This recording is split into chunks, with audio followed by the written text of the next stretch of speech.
Well, in 1930, Harley-Davidson Motor Company was really at a low point in their, at that time, 20-some-year career. It was the height of the Great Depression. There was only 3 motorcycle manufacturers that were open for business in 1930, and that would be Harley-Davidson, Indian, and Excelsior. Harley-Davidson was a little behind the curve and wanted to win the Hillclimb Championship for 1930, and that's where we're going to start this story. At Wheels Through Time, there are hundreds of motorcycles and dozens of cars, each with a story all of their own. From the rarest antiques to the most iconic styles, we are dedicated to telling the story of these old bikes.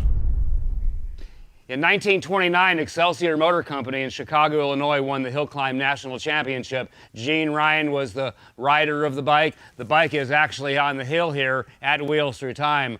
One of the really important displays at Wheels Through Time is the Hillclimb exhibit. So for those that don't really understand why these bikes are really glorified in such a manner, these are actually among the rarest motorcycles in the world. In the world of collecting today, people that understand motorcycle collecting and rare motorcycles have discovered that Harley-Davidson only built 20 of these motorcycles. This is number 9 of 20 built. Number 10 is in front of it. So these are actually sequentially numbered of 20 built. But going all the way around the hill is the real treasury of American hill climbing. The sport itself, you know, started when the first motorcycle started and there was a hill. Well, whoever gets to the top of the hill first wins the race. But motorcycle hill climbing as a competition really became prevalent in around 1925. Harley, Indian, Excelsior, Henderson, Reading Standard, some of the other companies all jumped into the game. However, Harley-Davidson, Indian, and Excelsior were really the lead companies. Now here on the hill is glorified certainly the best collection of rare American hill climbers in the world. I'm going to kind of real briefly go around the hill. I have the eyes in the back of my head. We've got number 9 and 10 DAH. In front of that, Charlie Jacobs, 1938 National Championship bike, 2-time national champion. In front of that is the blue and cream Harley. Roy Burke won the West Coast Championship in 1938 on that bike. The 2 bikes in front of that are both individually and singularly built by Harley-Davidson in 1929 or 1930, and they're absolutely factory-built, one-of-a-kind motorcycles. These bikes, by the way, were all built in the Works Racing Shop. So going around the hill that way, in front of the 2 one-of-a-kinds, there's actually a home-built hill climber of quite some fame, and then kind of picking it up right 180 opposite me on the hill is a 1938 Indian hill climber. It's a model, it's an Indian Scout, Sport Scout hill climber. They only made 18 of them. Right over there, you can't see it, but it's the first bike you can't see right now, is a 1928 Indian Altoona hill climber. It happens to be serial number 1 of 6 built. Coming around over here is a 1929 Indian overhead valve 750. Also, the pair of Excelsior 750 overhead valve hill climbers, and the bike I'm really proud of, which I just finished, which is the 1925 Harley FH twin cam hill climber. We did an entire series on Dale's channel on building this bike from the bottom up, and you get to see that bike run. The other thing I wanted to share with you about hill climbing, it wasn't just one kind of bike hill climbing or one size. They had multiple classes and multiple engine classes, including what's called an outlaw class. In the outlaw class, your engine could be as big as you wanted it to be, and many of the engines were built in the 80 cubic inch and 90 cubic inch area. That's twice the engine size of this machine right here. This is a 1930, and I'm going to kind of come back to the bike that I'm sitting on. I'm very proud of this bike. I'll tell you in just a little bit where I found this bike in California. But the bike itself is a 1930 Harley-Davidson model DAH, Harley D model for the D, and then Alcohol Hill Climber, DAH. And as I mentioned, this is number 10 of only 20 built, and the bike in front of it is number 9. Both of these bikes were found in California. This one is of quite some interesting fame. It was raced by the probably one of the most famous hill climbers of the day, which was Dudley Perkins. Their family still owns the Harley-Davidson dealership in San Francisco. They've been in business, I think, for about 110 years now. And I was out at Dudley Perkins and visited Tom, whose grandfather raced this motorcycle. He shared lots of pictures of the bike with me, and the DH Hill Climbers truly will go down as probably one of the most famous bikes ever. I don't know if any of you have ever been to the Harley-Davidson Museum in Milwaukee, Wisconsin, but right in front of the museum there's a monstrous bronze statue, life-size statue of a hill climbing motorcycle. And the bike they've chosen to glorify Harley-Davidson's history in that walk in the museum sculpture is the DAH 750. So in the mind's eye of the management at Harley-Davidson, the DAH is right on the top of American hill climb history. Now the bike itself looks so unusual because it is unusual. Almost all of the parts on this motorcycle were singularly built for the 20 they produced in 1930. So although these bikes are one serial number apart, there's a few differences, and some of those came through modification. If you look at number 9, it has what's called a trailing link front fork.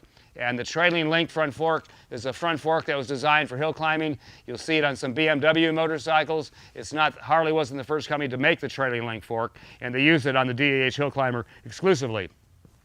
Some of the folks that were in that sport at the time didn't like the trailing link fork, and apparently Dudley Perkins didn't like the trailing fork because he's modified it, straightened it out. So it's the same fork, he's just modified it. Slightly different handlebars, same gas tanks, frame, transmission, rear fender, etc. But the most important thing about what Harley did in this area, you have to understand, this is at the very height of the Depression. Harley-Davidson was struggling. They had just come out with a Model VL, their big road model, in 1930. They recalled every one of them, made the dealers change the frames, almost put Harley out of business. At the same time they were having that problem, the 750 road model was going through all kinds of development problems and was really a problematic bike. So they had no money, they had a very limited workforce, but what they had was a lot of guts, a lot of intuition, and they had a great history behind them, and they had employee loyalty that was beyond anything you can imagine. So the people that worked at Harley-Davidson in 1930 really stuck with that company to see it through to the end. And the DAH Hill Climber is important in that story. No different then than it is today. To win a NASCAR race on Sunday is for that company to sell a car on Monday. And Harley-Davidson, Indy, and Excelsior were no different. If they could win that national championship, put that bike on top of the hill, then it's very likely a national championship is going to increase road model sales, keep the company alive. Now there's a lot of documentation on the DAH. If you'll notice right in front of the bike, I got some various posters hanging around here somewhere. The posters really tell you that Joe Petrali, Herb Reiber, Wendy Lindstrom, Dudley Perkins were the guys that raced these bikes. So these bikes were not owned by anybody, they were owned by the factory, and these bikes would be shipped to the various hills. The riders would be sent on a train, and then they would compete in the event, and then everybody would go home. So these bikes were ridden by the best of the best. This one, not only did Dudley Perkins ride the bike, but it was also raced by Joe Petrali, who was Howard Hughes' co-pilot in the Spruce Goose. It was raced by Wendy Lindstrom, and the whole entourage of Harley-Davidson factory racing team all raced the whole series of bikes. In 1932, and I have a letter here, Harley-Davidson offered these bikes for sale, not to the public. They offered them to the dealers. So I have a letter to from Harley-Davidson Motor Company to a Harley-Davidson dealer in I think it was in Rock Island, Illinois, offering their whole lineup of hill climbers for sale. And I think the story starts out at the close of the 1930 season. That Harley-Davidson, by the way, they won everything in 1930. I forgot to mention that. Harley-Davidson was successful not only in building the bike, but in regaining the national championship from Excelsior. So that would have been in 1930, and then a very short time after that, they sold these bikes for one reason, to raise money for the company, because the company was nearly broke. So I have a really great letter. It's available for you to read here somewhere, and you can read about this bike being sold for $300 in that time frame.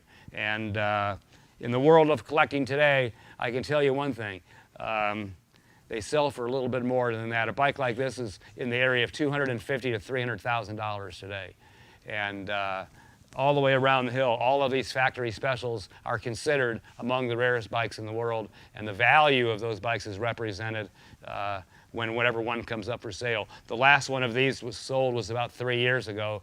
I think the one before that was probably 7 years ago. So almost all of these bikes that were built are known. Now what we're going to do right now is we're going to start this motorcycle for you, I think. I have Chris who's going to help me out. He's going to hand me some gasoline. We're going to put a little, oops, he didn't get that thing unscrewed.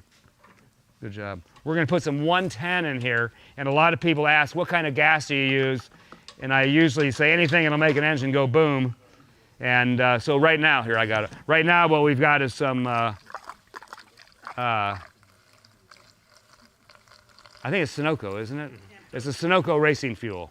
Now originally, this motorcycle didn't use gasoline, it used alcohol.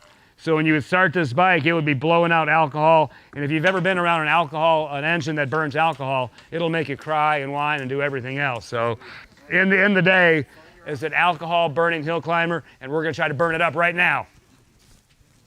So the way this works is, and let me tell you a little bit about the engine. It's a 750 engine, and it has 4 cams behind the cam chest. The little guy up front, that's the magneto. That's what fires the engine. And the valves are overhead valves. In 1930, all the Harley-Davidsons were flatheads. They were side valves. And this machine is an overhead valve, and it was just, as I mentioned many times, serial number 9 of 20 built.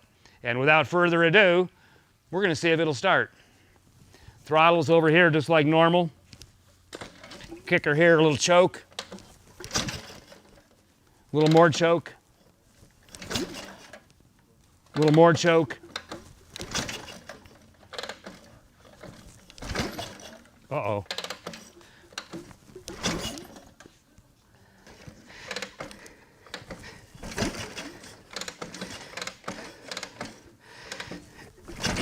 Hey, Chris, climb up here and give it a couple kicks, will you?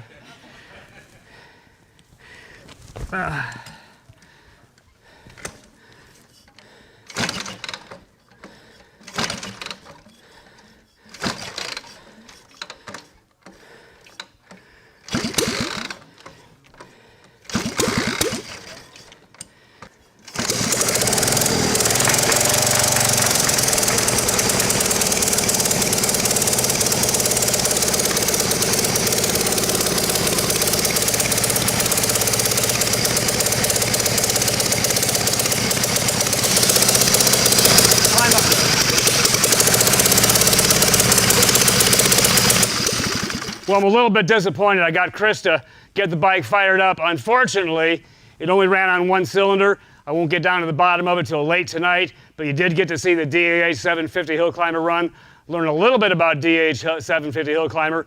Everybody, thank you for visiting. Chris, thanks for the kicks.